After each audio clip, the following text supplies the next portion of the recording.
Nah teman-teman, ini video setelah perbaikan ataupun bongkar mesin. Kita cek jalur oli di bagian stang piston apakah ada. Nah, dan ternyata ada nyembur ya. Ini untuk pelumasan di bagian stang piston dan di bagian liner supaya pistonnya nggak baret. Karena motor ini sudah 4 kali ganti blok piston, baret terus diakibatkan jalur pompa oli yang menuju ke stang piston itu buntu ya.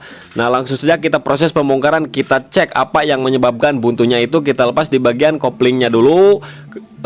Seperti biasa menggunakan kunci 8 untuk bak kopling, kemudian kita lepaskan untuk per kopling menggunakan kunci 10, kemudian kita gunakan tracker, kita lepas di bagian murnya menggunakan kunci 19, ring penguncinya kita congkel dulu menggunakan obeng min, tinggal kita lepaskan. Nah, di belakang ada ring gerigi, kemudian lepaskan rumah kopling. Nah, di belakangnya ada ring kurang lebih ringnya tebalnya 4 mili. Nah, di belakangnya ada ring lagi yang tebalnya tipis banget, ini tipis ya. Kita lepaskan saja menggunakan obeng min.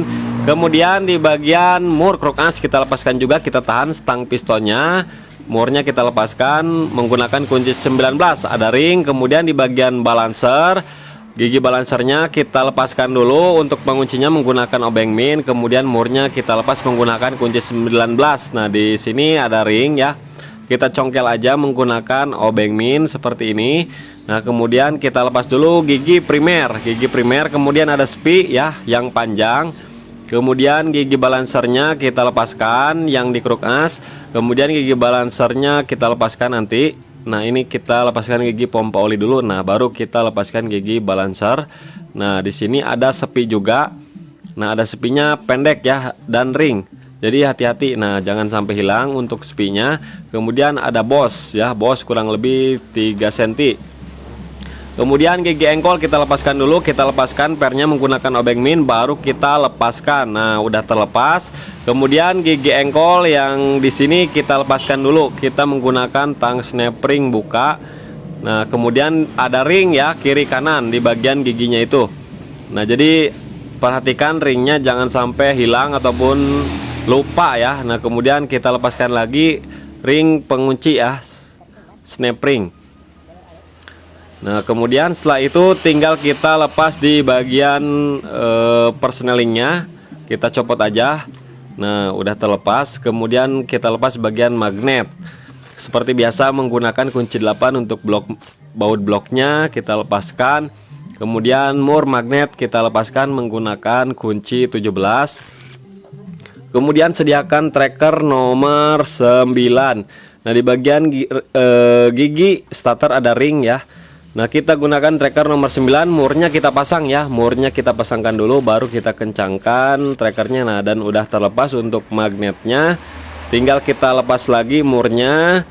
Setelah dilepas, kita copot. Hati-hati untuk pelor starternya jangan sampai hilang ataupun lepas. Lepaskan gigi starter yang besar, yang kecil. Kemudian ada bearing, kemudian ada ring. Kemudian ada rantai ketang. Kemudian tinggal kita lepas baut blok tengahnya ya. Kita lepas dulu yang sebelah kanan ada 2 biji. Kemudian tinggal kita balikan ke sebelah kiri, kita lepaskan. Nah, di sini yang paling banyak untuk bautnya di dalam mesin juga di tengah-tengah ada 2 biji. Tinggal kita lepaskan saja untuk baut-baut yang ada di pinggir-pinggirnya seperti biasa menggunakan kunci T8 yang banyak banget jam terbangnya ya, teman-teman. Nah, seperti ini. Kemudian nanti kita sediakan baut 12 ya untuk proses pembongkaran ataupun belah mesinnya. Jadi nggak perlu dipukul, nggak perlu diketok-ketok ya. Cukup pakai baut aja 2 biji kiri kanan. Mau melepas crankcase yang kiri ataupun yang kanan cukup pakai 2 buah baut M8. Nah, di sini ada semacam gantar ya, gantar kopling, kemudian ada bola baja. Nah, kemudian sediakan baut 12. Nah, kita tracker di sini. Karena ini khusus ya untuk pembongkaran. Jadi ada bekas, bukan bekas baut, ulir untuk baut untuk proses penrekeran. Nah, penrekeran supaya krek asnya bisa terlepas dengan mudah. Jadi nggak perlu pakai tracker separator ya.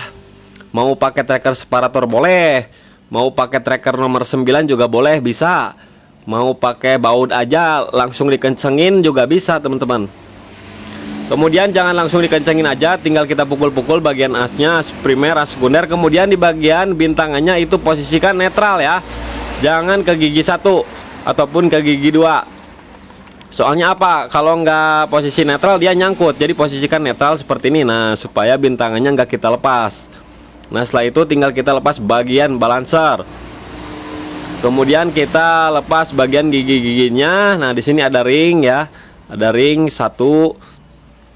Kemudian kita lepas bagian pennya. Di bagian pen ada 2 per ya, atas dan bawah. Kemudian chip drumnya ada per ataupun centilan untuk gigi netral.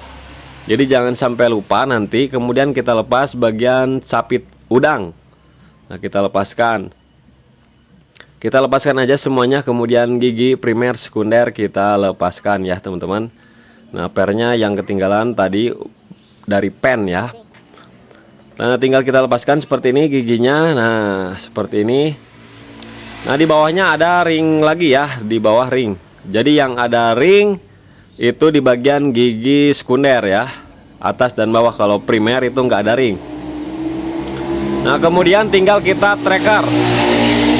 Kita tracker ya, menggunakan baut 12 sama. Nah, seperti ini.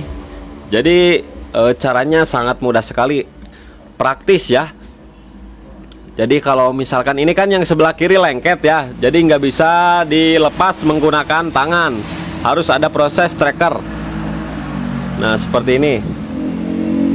Jadi kita nggak perlu repot-repot ya, karena ada baut untuk proses penrekeran, jadi ada ulir. Nah, langsung aja kita kencangkan sampai masuk ke dalam. Tapi harus seimbang ya teman-teman, kiri kanan jangan satu-satu, nantinya miring ya teman-teman, itu malah merusak ya. Jadi harus seimbang seperti ini. Nanti lama-lama dia terdorong sama bautnya itu sendiri. Tuh, ini perlahan demi perlahan terdorong. Dan bautnya saya menggunakan baut baja yang kuat ya, jangan baut kuningan. Nanti kalau baut kuningan kalau keras banget nanti ngeling ya, jadinya susah dibuka nanti kalau baut kuningan. Nah, ini udah terlepas, tinggal kita press aja, kita lepas bagian stang pistonnya, karena di sini kita mau cek apa sih yang bisa membuat buntu jalur pompa oli yang menuju stang piston. Nah, kita cek di bagian kruk as ataupun bandul sebelah kanan. Ini untuk jalur lubangnya bagus ya, dia ada terhubung. Nah, sedangkan di bagian pennya dia tersumbat ataupun buntu ya teman-teman, bisa kita lihat sendiri nih. Nah, jadi di sini nih penyebab oli nggak keluar nih, di bagian jalur big end ataupun pennya ini tersumbat tuh, bisa kita lihat sendiri, banyak banget kotoran serbuk-serbuk besi ini. Nah, ini akibat apa? Akibat dari tidak memperhatikan filter oli yang ada di bagian bak kopling. Jadi mungkin dari baru itu tidak pernah diganti untuk filternya ataupun, nah di sini dan satu lagi, jadi si motor ini tidak memakai filter yang di pembuangan baut. Jadi gak menggunakan filter, udah nggak menggunakan filter kasa. Sedangkan filter oli yang di bagian bak koplingnya itu udah hancur banget ya. Nah, jadi dia menyumbat di bagian sini. Otomatis piston baret terus. Udah keempat kalinya ini ganti piston baret terus ya, dikarenakan ini salah satunya jalur pompa olinya tersumbat. Nah, kita bersihkan saja menggunakan cleaner, kita semprot-semprot menggunakan kompresor, pokoknya sampai bersih ya. Mumpung kita buka harus sampai bersih, jangan sampai ada sisa sedikit pun untuk kotorannya. Nah, kita tes seperti ini, tuh masih kotor banget ya, tuh masih kotor olinya. Jadi kita bersihkan lagi. Nah, setelah saya bersihkan terus tuh sampai kering, pokoknya banyak banget tuh serbuk-serbuk besi ataupun kotoran-kotorannya. Nah, setelah saya bersihkan tuh sekarang udah lancar ya, tinggal kita pasangkan lagi, kemudian kita proses center dial. Nah, ini udah 0,01, udah oke ya, kiri kanannya nggak oleng, jadi ini mantap pokoknya ya, tuh mantap pokoknya, udah saya center lagi. Dan untuk proses pergantian stang ataupun pasang stang piston ada di video sebelumnya. Supaya tidak memperpanjang waktu ataupun durasi, saya singkat aja videonya ya teman-teman. Karena di sini kita membahas jalur pompa oli yang buntu, ini penyebabnya. Kemudian setelah itu tinggal kita cek lagi ya, kita masukkan oli dari jalurnya. Nah, keluar dari bagian stang pistonnya ya. Tuh, itu udah mantap ya, udah bisa keluar. Nah, dari sini dipastikan ini aman, dan stang pistonnya ini masih bagus ya, tidak ada kendala, tidak bengkok, tidak apapun. Jadi stang piston itu bagus. Oke, mudah-mudahan bermanfaat.